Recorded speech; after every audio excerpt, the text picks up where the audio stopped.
Hello everyone, good morning সবাইকে। কৃষ্ণা লাইফস্টাইলে আপনাদের সবাইকে জানাই অনেক অনেক স্বাগত।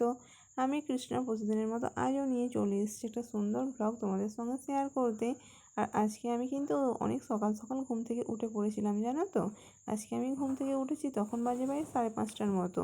আর উঠেই তো দেখলে যে আগে আমি ঝাঁট ফাঁট সব দিয়ে নিলাম সমস্ত ঘরদোরগুলোই।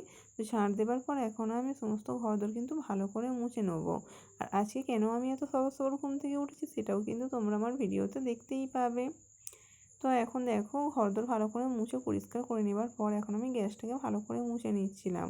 গ্যাসে আমি রান্না করি বা না করি, প্রত্যেকদিন যদি আমি গ্যাস না মুছি আমার যেন ঠিক ভালো লাগে না, মনে হয় যেন কোথাও কিছু একটা কম হয়ে গেল। তাই আমি গ্যাস টেবিলটা রোজ কিন্তু ভালো করে পরিষ্কার করি।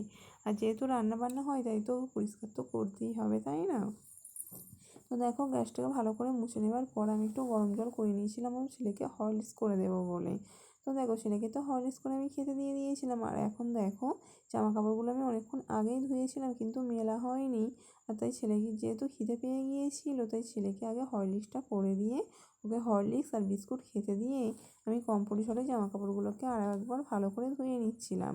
তো দেখো তারপরে তো আমার ছেলে আর আমি দুজনেই ছাদে চলে এসেছিলাম। এসে দেখো আমার ছেলে কী করছে, গাছগুলোতে ভালো করে জল দিচ্ছে। আর যেহেতু এখন প্রচণ্ড রোদ প্রচণ্ড গরম, যদি গাছে একবেলায় না জল না দিই তাহলে কিন্তু গাছগুলো খুব শুকিয়ে যায়। আর দেখো আমার ছেলে তো দেখি গাছে জল দিচ্ছে আর আমি এদিকে জামা কাপড়গুলোকে ভালো করে মেলে দিচ্ছি।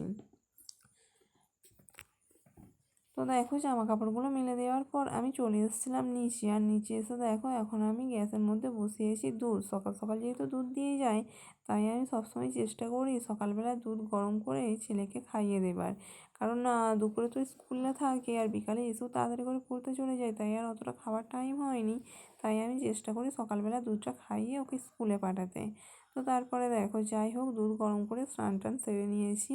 নিয়ে কিন্তু ভালো করে মুখে সানস্ক্রিন অ্যাপ্লাই করে নিচ্ছিলাম, কারণ বাইরে যা রোদ যা গরম কী আর বলবো।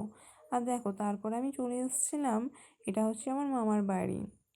আর যে বাচ্চা মেয়েটাকে তুমি দেখছো এটা হচ্ছে আমার ভাইজি, মানে আমার মামার নাতনি। আজকে এসেছিলাম এখানে তার কারণ আজকে ওর জন্মদিন ছিল। এসছি তো অনেকক্ষণ আগে, এসে অনেক তো রান্না বান্না করেছি, তারপরে সমস্ত কিছু কমপ্লিট করে নিয়ে এখন ওকে আমি আশীর্বাদ করেছি। তো তারপর দেখো আশীর্বাদ পর্ব তো মিটে গিয়েছিল আর এখন দেখো দুজনকে ভাত খেতে দিয়ে দিয়েছে। আর দেখো আজকে কত কিছু রান্না হয়েছে, ও যা যা খেতে ভালোবাসে সেই সবই কিন্তু আজকের মিনুতে ছিল। আর ওর পাশে আমার ছেলেকেও দেখো খেতে দিয়ে দিয়েছি। তো যাই হোক খাওয়া দাওয়া করে এখন হচ্ছে বিকেলবেলা আমি তাড়াতাড়ি করে চলে এসেছিলাম বাড়িতে। বাড়িতে এসে বিকালে সমস্ত কাজকর্মগুলো সেরে নিচ্ছিলাম। কারণ বলো তো আজকে আমি তাড়াতাড়ি করে সমস্ত কাজ সেরে নিচ্ছি, তার কারণ হচ্ছে আজকে আমাদের এখানে হবে চড়ক মেলা। আর চড়ক মেলা হবে মানে আর আমি যাবো না সেটা আবার হয় নাকি। মেলা হচ্ছে মানে তো আমাকে একটু ঘুরতে যেতেই হবে। আর সেই জন্য দেখো ঝাঁট ফাঁট দিয়ে নিয়ে এখন আমি করে নিচ্ছিলাম কটা রুটি।